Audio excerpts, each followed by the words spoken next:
जय हिंद दोस्तों, स्वागत है आप सभी का मेरे चैनल बेल्ट की नौकरी विद अंकिता पर। जैसा कि आपको पता है कि मैं अपने चैनल पर गवर्नमेंट जॉब से रिलेटेड इन्फॉर्मेशन या फिर मैथ की शॉर्ट ट्रिक अपलोड कर रही हूँ चैप्टर वाइज। इससे पहले मैं सीरीज चैप्टर से रिलेटेड 4-5 शॉर्ट ट्रिक करा चुकी हूँ और आज मैं कराने वाली हूँ आपका, मैं सिंप्लीफिकेशन चैप्टर स्टार्ट किया हुआ था, उसी में आपका डेसिमल वाले और बार वाले क्वेश्चन मैं करा चुकी थी। अब मैं फ्रैक्शन वाले क्वेश्चन करा रही थी आपको, और ये क्वेश्चन आपके हर एक कॉम्पिटिशन के एग्जाम में काम आने वाले हैं अगर आप सरकारी नौकरी की तैयारी कर रहे हैं तो। एसएससी हो, एचएसएससी हो, हरियाणा सीईटी हो, रेलवे एनटीपीसी हो, एसएससी जीडी हो, क्योंकि इन सब का पैटर्न क्वेश्चन अलग आ सकते हैं। वेटेज जैसे कि मैथ कहीं पे 10 नंबर का आ जाएगा, कहीं पे 20 नंबर का आ जाएगा, लेकिन अब इनमें से क्वेश्चन जो पीवाईक्यू हैं आपके पिछले एक दूसरे में ऐसे रिपीट होते चलते रहते हैं, इनका सर्कल चलता रहता है। क्योंकि जैसे ही मैंने अपनी तैयारी कर रही थी तो मैंने किसी भी नौकरी के लिए अलग से नहीं पढ़ा, बेसिकली मैं एचटेट के लिए पढ़ने गई थी और उसी पढ़ाई से मैंने हरियाणा पुलिस का और दिल्ली पुलिस का, रेलवे एनटीपीसी लेवल 2, 3, 5 और टीचिंग से रिलेटेड एसएससी जीडी का और हरियाणा सीईटी और टीचिंग वाले एचटेट सीटेट पीआरटी और टीजीटी मैथ से क्लियर कर चुकी हूँ। इसीलिए मैं आपको ये अपने एक्सपीरियंस से ये बता सकती हूँ कि अगर आप तैयारी कर रहे हो तो एक जैसी तैयारी करने से ही आपके सब पेपर पास हो जाएंगे अगर आप अच्छे से तैयारी करते हो। लेकिन इसके लिए ज़रूरी ये है कि अगर आप किसी चीज़ की तैयारी कर रहे हो तो सबसे पहले आपको पता होना चाहिए कि आप किस आप कहाँ स्टैंड करते हो। जैसे कि मतलब आपको ज़्यादा से ज़्यादा पेपर देने चाहिए जिससे आपकी नर्वसनेस कम हो जाती है, और थोड़ा ये होना चाहिए कि आप जिस नौकरी के लिए तैयारी करो आपको उसके अलावा भी फॉर्म भरने चाहिए, क्योंकि कुछ नहीं पता होता। जिस चीज़ की हम तैयारी कर रहे होते हैं कई बार वो पेपर नहीं निकलता और हमारा दूसरा पेपर निकल जाता है। जैसे मैं अपनी तैयारी तो टीचिंग के लिए करने लगी थी, एचटेट सीटेट के लिए, लेकिन आज मैं पुलिस में हूँ तो कुछ भी नहीं पता चलता। उस टाइम पे तो खैर टीचिंग की जो मेंस का एग्जाम आया ही नहीं था, तो कोविड टाइम आ गया था, तो फिर मेरे को ये था कि कोई भी नौकरी हो एक बार गवर्नमेंट जॉब ले लेते हैं। इसी तरह से मैं ये कहना चाहूँगी कि ज़्यादा से ज़्यादा फॉर्म भरिए। जितना आपका पैसा फॉर्म भरने में, आने जाने में, इन सब में लगेगा, जैसे ही आपकी सरकारी नौकरी लगेगी आपका पहली सैलरी में ही ये सारा पैसा जितना भी लगा होगा वो सारा पूरा हो जाएगा। और कभी भी चाहे कपड़ों पे, जूतों पे, इन सब पे कम पैसा लगा लीजिए, लेकिन अपने ज़्यादा से ज़्यादा सीखने पे, स्किल बढ़ाने पे ज़्यादा से ज़्यादा इन्वेस्ट करना चाहिए, क्योंकि पूरी लाइफ टाइम आपके वो काम आने वाला है। चलो शुरू करते हैं। फ्रैक्शन है हमारा, इसमें सबसे पहले आज मैं बताऊंगी। देखो, फ्रैक्शन में जो ऊपर वाला होता है उसको बोलते हैं फ्रैक्शन, मतलब कि हिंदी मीडियम में भिन्न बोलते हैं इसको। ऊपर वाले को अंश बोलते हैं, नीचे वाले को हर बोलते हैं, अंश, और इसको बोलते हैं हर, और मिला के ये बन जाती है हमारे पास भिन्न, अंश बटा हर। कई बार हमारे पास 3-4 ऐसे भिन्न दी होती है और उनमें से पूछ लेते हैं कि कौन सी भिन्न बड़ी, कौन सी भिन्न छोटी। ये मोस्टली हर एक पेपर में आपको मिल जाता है इस चैप्टर से रिलेटेड। तो आपको पहचान क्या करनी होती है, सबसे पहले आपको ये देखना होता है कि जो अंश है वो बराबर तो नहीं। देखो 1, 2, 3, 4 ये तो बराबर है नहीं। अब हर को चेक करेंगे, 2, 2, 2, 2, इसका मतलब हर बराबर है। जब भी हर बराबर हो आपका और अंश अलग हो, यानी कि न्यूमरेटर आपका अलग हो और डिनोमिनेटर आपका सेम हो, तब क्या होता है, जो फ्रैक्शन हमें देखने में बड़ी लग रही है, जैसे 1/2, 2/2, 3/2 और 4/2, तो जो फ्रैक्शन हमें देखने में बड़ी लग रही है तो आंसर में भी वही बड़ी होती है, भिन्न भी आपकी वही बड़ी होगी। तो यहाँ पे देखने में क्या बड़ा लग रहा है, 4/2, तो ये यहाँ पे इन सब में से आपकी एक भिन्न कौन सी बड़ी है, सबसे 4/2, तो आपका ये वाली बड़ी हो जाएगी। और सबसे छोटी अगर पूछी होगी तो जो देखने में छोटी लग रही है वो सबसे छोटी होती है, तो छोटी कौन सी हो जाएगी, 1/2, ये आपकी बड़ी है और ये आपकी छोटी है। और इसी अब इसमें देख सकते हो, इसमें आप खुद गैस कर सकते हो, इसमें अंश आपके अलग अलग हैं, 5, 6, 7, 8, लेकिन हर तो आपका सेम है, 3। तो इस बार देखने में आपको बड़ी भिन्न कौन सी लग रही है, 8/3, तो आपकी बड़ी भिन्न कौन सी हो जाएगी, 8/3, ये आपकी बड़ी है। मैं इसलिए लिख रही हूँ, कभी बाद में आप बोलो कि नहीं लिखा। और छोटी कौन सी दिख रही है, 5/3। इसको मैं वैसे बता भी देती हूँ कैसे आया ये आंसर, कभी आप बाद में कंफ्यूज रहो। ये देखो 5/3, इसको हम अगर कट करें, जैसे हम डिवाइड करते हैं, तो 3 एकम 3, यहाँ पे कितना बचा, 2, और पॉइंट 2 तो चलेगा नहीं, तो उसके बाद हम 0 मान लेंगे, यहाँ पे लगा दिया पॉइंट, फिर 2 0 आ जाएगा ना, तो 3 6 जा 18, इसका आंसर आया 1.6। इसका आंसर आएगा 3 दूनी 6, इसका आंसर आएगा 3 दूनी 6, एक बच गया, फिर पॉइंट लगा देंगे, फिर 0, 3 तिया 9, ये आ जाएगा आपका। और यहाँ से काटोगे 3 दूनी 6, यहाँ पे कितना बचा आपका 2, फिर पॉइंट लगा देंगे, फिर 0, 3 6 18। तो इनमें से सबसे बड़ा आंसर किसका है? 2.6 वाले का। वो कौन सा था? 8/3, 8/3। तो इसका मतलब कौन सी भिन्न सबसे बड़ी हुई? 8/3। और सबसे छोटी कौन सी हुई? 5/3। इसी तरह आप बस ये ट्रिक दिमाग में रखिए अपने कि जो भिन्न हमें दे रखी होगी उसमें या तो अंश बराबर होगा या हर बराबर होगा। एक चीज तो आपकी पक्का बराबर मिलेगी, कोई जरूरी नहीं है, चेंज भी हो सकता है, लेकिन अभी के लिए मैं बता रही हूँ या तो अंश बराबर मिलेगा या हर बराबर मिलेगा आपको। अभी रैंडमली कोई भी क्वेश्चन लिख लेते हैं, मान लो 4/7, 5/7, 6/7 और 7/7 और 8/7। इसमें से आप जल्दी से आप बता सकते हो, वीडियो को रोक के आप अपने मन से गैस करके देखो कि इसमें से सबसे बड़ी भिन्न कौन सी दिखेगी हमें। 8, 4 5 6 7 8, ये हमारे अंश है अलग अलग, हर हमारा सेम है 7, तो इसमें आपकी सबसे बड़ी भिन्न कौन सी हो जाएगी? 8/7। ये आपका आंसर आ जाता है। और ऐसे क्वेश्चन पेपर में आपके 100% बनते हैं। और इसके बाद आपको अब नेक्स्ट क्वेश्चन बता देती हूँ। जब आपका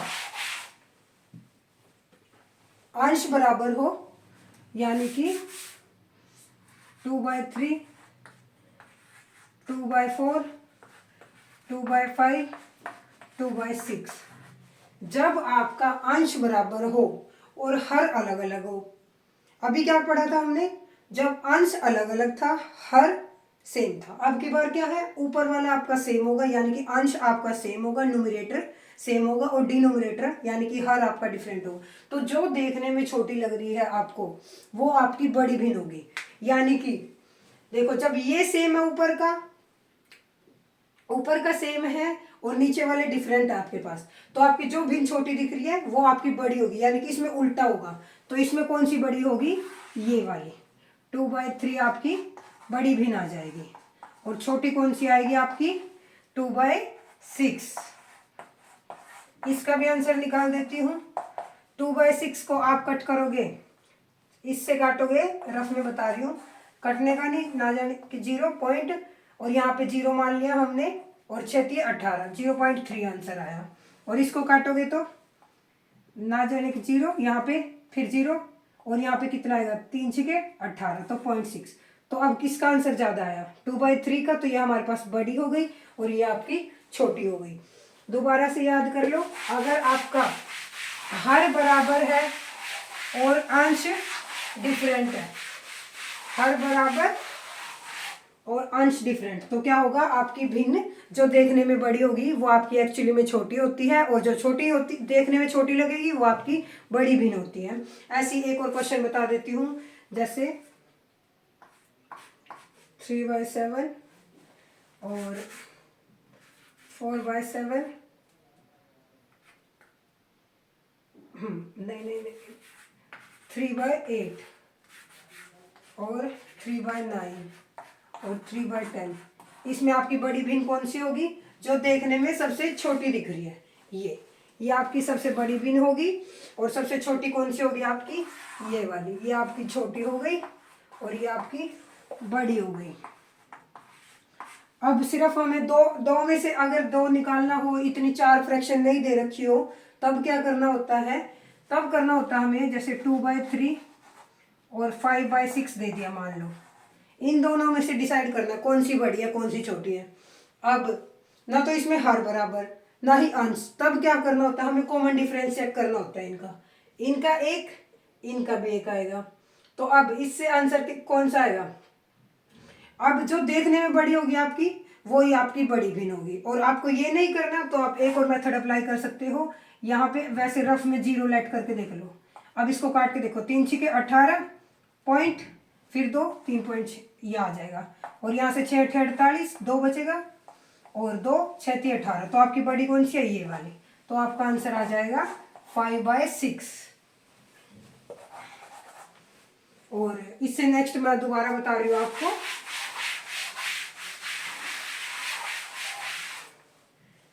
जब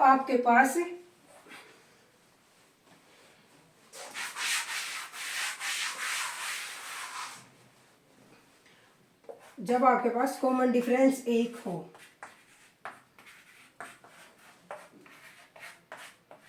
अब इसमें से अगर आपको देखना है कॉमन डिफरेंस कैसे, 1 और 2 में कितना अंतर, 1 का, 2 और 3 में 1 का, 3 और 4 में 1 का, 5 और 6 में 1 का। तो जो देखने में भिन्न बड़ी होगी वही आपकी बड़ी भिन्न होगी। तो इसमें कौन सी होगी, ये हो जाएगी आपकी सबसे बड़ी भिन्न। और छोटी कौन सी होगी, 1/2। इसी तरह 7/8, 9/10, 11/12, 12/13। इसमें कौन सी भिन्न देखने में बड़ी लग रही है, 7/8, 9/10, 11/12, 12/13। इसमें कौन सी भिन्न बड़ी दिख रही है, ये वाली, ये आपकी बड़ी भिन्न है।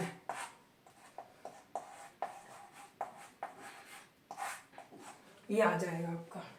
और कई बार क्या होता है आपका, ये डिफरेंस भी सेम नहीं होता, तब क्या करना होता है आपको, जैसे 2/3 और यहाँ से आ गया आपका 7/9।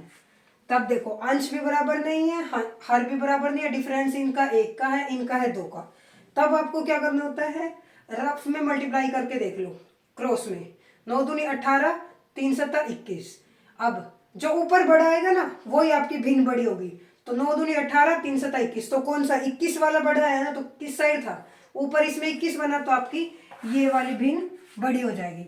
जैसे 7/10 और ये आपका आ जाएगा 11/12 कर देते हैं इसको। इनका पहले सबसे पहले ये चेक करना होता है, अंश बराबर है नहीं, हर बराबर है नहीं, इनका कॉमन डिफरेंस यानी कि जो अंतर है वो 3 का है, इनका 1 का, वो भी बराबर नहीं है। तो अब क्या चेक करेंगे, अब फोर्थ मेथड यूज करेंगे कि 12 सत्ते 84 और 11 की 10 के साथ करेंगे 110। तो 110 वाला बड़ा आया, तो इसकी ऐसे रफ मल्टीप्लाई करो, 12 सत्ते 84 और 11 दाए 110। तो कौन सा बड़ा, 110, ऊपर कौन सा 110 वाला, तो आपकी ये वाली भिन्न आपकी बड़ी हो जाएगी। इस तरह से हो जाता है आपका क्वेश्चन आंसर ये। और कई बार आपको 3-4 भिन्न दी होती है लगातार, असेंडिंग डिसेंडिंग में पूछ लेते हैं, मतलब कि आरोही क्रम और अवरोही क्रम। सबसे पहले ये बता देती हूँ आपको, आरोही क्रम यानी कि असेंडिंग ऑर्डर।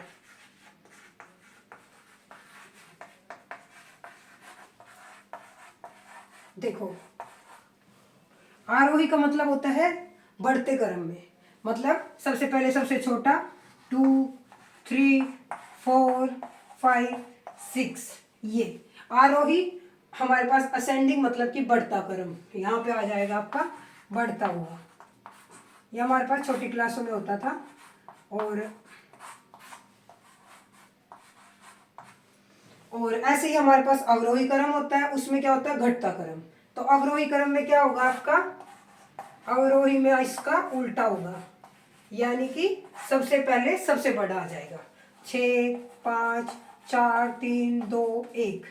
तो इसमें कैसे याद करोगे, आरोही 3 अक्षर का, अवरोही 4 अक्षर का।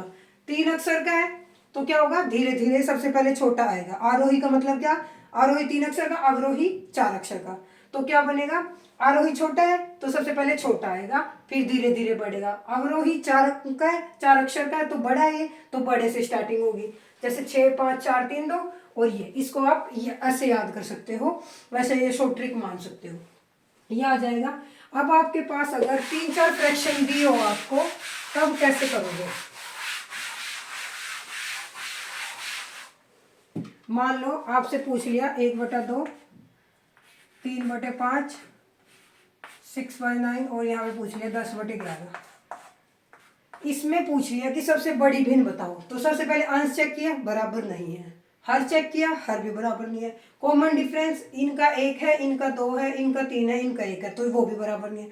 तो चौथी ट्रिक होती है हमारी कि हम क्रॉस मल्टीप्लाई करके देख लेते हैं, रफ में अपने दिमाग में करनी होती है, लेकिन अभी मैं बता देती हूँ ऐसे करनी होती है। फिर जो आपकी बड़ा आंसर है वही है, 5 एकम 5, 2 तिया 6, तो कौन सा बड़ा आया, ये 2 तिया 6 वाला ये। फिर इन दो को छोड़ो, इसकी मल्टीप्लाई करो, 9 तिया 27, 5 छिका 30, तो 30 वाला बड़ा आया।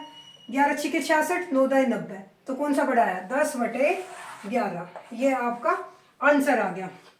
दोबारा एक और क्वेश्चन बता देती हूँ, 3/7, 5/9 और 6 आपका 13 ले लेते हैं। इसमें देखो हर आपका अंश भी बराबर नहीं है, हर भी बराबर नहीं है, कॉमन डिफरेंस भी आपका बराबर नहीं है, क्योंकि यहाँ पे 4 है, यहाँ पे 4 है, यहाँ पे है आपका 7 का। तो अब ऐसे रफ में मल्टीप्लाई करो, 9 × 27, 7 × 35, तो 35 वाला बड़ा है ना, तो इसका मतलब ये बड़ा हुआ। फिर इन दोनों में से चेक करो, 13 × 5 = 65, 9 × 6 = 54, तो 13 × 5 = 65 वाला बड़ा हुआ 54 से, तो आपकी बड़ी भिन्न कौन सी होगी, 5/9, ये आपकी बड़ी भिन्न आ गई। लेकिन अगर हमें अब असेंडिंग ऑर्डर ये पूछ लिया होता, आरोही क्रम अवरोही क्रम, तो हमारे पास सबसे पहले हमें जो देखो, अब सबसे बड़ी कौन सी निकाली थी हमने, इस वो तो दूसरा क्वेश्चन था, 10/11 निकाली है। अगर आरोही पूछेंगे तो इसका मतलब 10/11 आपका सबसे छोटा है, सबसे बड़ा आएगा, तो इसका मतलब ये सबसे लास्ट में आएगा। अब इनमें से इसके लिए आपको लिए सबसे बेस्ट ऑप्शन क्या होता है कि आप ट्राई ऑप्शन को देखो, जो आपके पास ऑप्शन दिए होंगे ना उसमें से चेक करना। जैसे 10/11 कुछ भिन्नों में, कुछ में क्या आंसर दिया होगा आपका, 10/11 सबसे पहले होगा, तो वो तो सबसे बड़ी भिन्न है, अभी हमने चेक करके देखा था, तो इसका मतलब वो तो आंसर नहीं होगा इसमें। और अब की बार इसमें से देखो, जैसे 5 × 5 2 × 6, तो यहाँ पे हमारी कौन सी छोटी हुई, 5 × 5 2 × 6, ये वाली छोटी हुई। फिर इसको मैच करो औरों के साथ, 9 × 9 6 × 2 = 12, यही छोटी हुई, तो इसका मतलब ये सबसे छोटी हो गई। अब इन दोनों को देखो, 9 × 27, 5 × 30, तो 3/5, 6/9, तो आपको इनको क्रॉस मल्टीप्लाई कर करके देखना होगा, तब आपको पता चलेगा असेंडिंग और डिसेंडिंग का। ये इसको मैं कल आपको ट्राई ऑप्शन से ही बताऊंगी और अच्छे तरीके से। अभी आज आपको बता देती हूँ इनका सम करना, क्योंकि ऑप्शन साथ में लेके चलेंगे, फिर आपको और अच्छे से समझ में आ जाएगा। आपको टाइम भी तो बचाना होता है सेकंडों के हिसाब से। अब कुछ क्वेश्चन आ जाते हैं आपके, जैसे मान लिया आपको क्वेश्चन आ जाएगा किसी भिन्न के अंश में 20% वृद्धि की जाती है,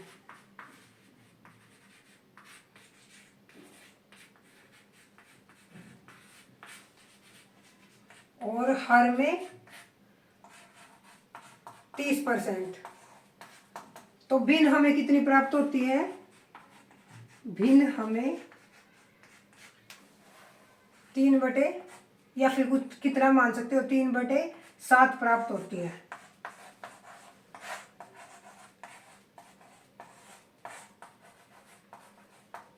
तो हमें जो शुरू में अंश और हर था वो पता करना होता है कि कितना था स्टार्टिंग वाली भिन्न।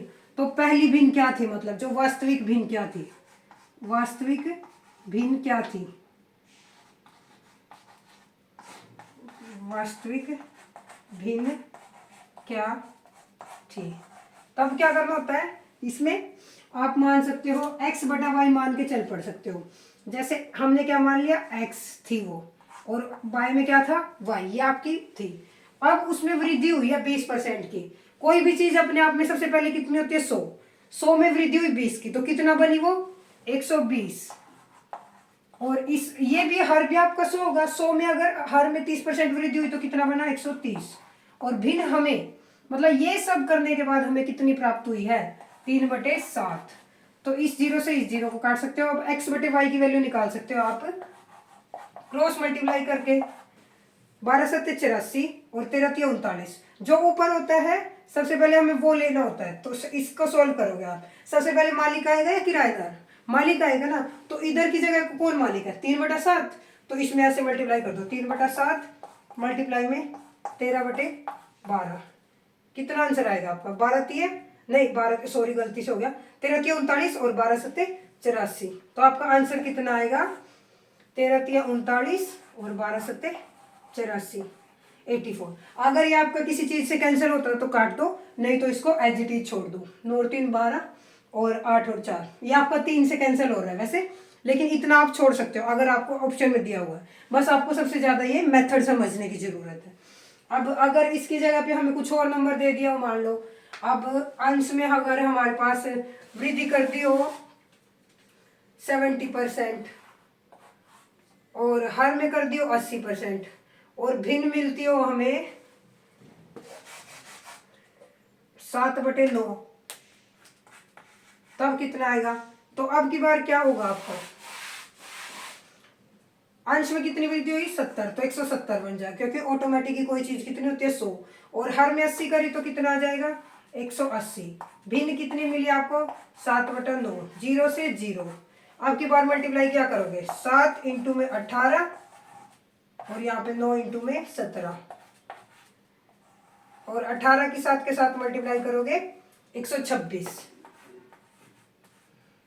हाँ, और 17 में 153, तो कितना आ जाएगा आपका 126/153, 126/153, ये आपका आ जाता है। इस प्रकार के आपके क्वेश्चन आते रहते हैं मोस्टली फ्रैक्शन में। और हाँ, एक क्वेश्चन और बनता है इसी में ही, फिर आपका कल प्लस माइनस मल्टीप्लाई डिवाइड वाला करा दूंगी।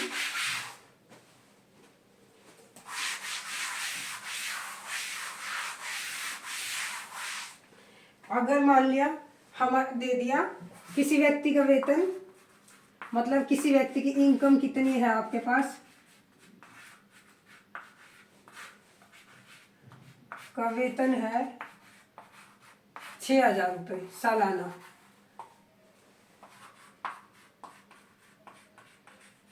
और उसने व्यय कर दिया, उसने 2/3 खर्च कर दिया।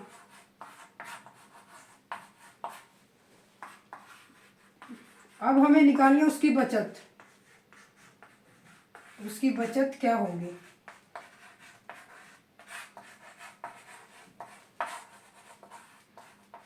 तो इसमें हमें देखो, वो तो छोटी क्लासेज होती थी जिसमें हमें विद स्टेटमेंट लेके चलना पड़ता था। अब कितना है वेतन टोटल 6,000, उसका कितना यूज किया उसने खर्च में 2/3, तो का मतलब गुना 3 से कट कर दिया 2,000, इसका मतलब उसका आंसर कितना है 4,000। यहाँ से इसका मतलब 4,000 उसने खर्च कर दिया, तो बचत कितनी होगी 6,000 टोटल था, 6,000 में से 4,000 खर्च हो गया, तो कितना बचा आपका 2,000, तो उसका बचत कितनी आ गई 2,000 रुपये,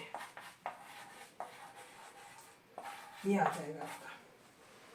देखो, आपको ये क्वेश्चन एक बार ध्यान से करने पड़ेंगे और वीडियो को स्किप मत करना, क्योंकि ये स्टेप बाय स्टेप क्वेश्चन बताए गए हैं। जहां से आपको ना आए कमेंट बॉक्स में पूछ लेना, कोई भी ये शॉर्ट ट्रिक से सम से रिलेटेड या फिर आपका शॉर्ट ट्रिक जो पिछली कराई है उनसे रिलेटेड भी आप क्वेश्चन पूछ सकते हो। अगर आपको ना आए तो बता देना, और लेकिन वीडियो को स्किप मत करना वरना आपके समझ में नहीं आएगा।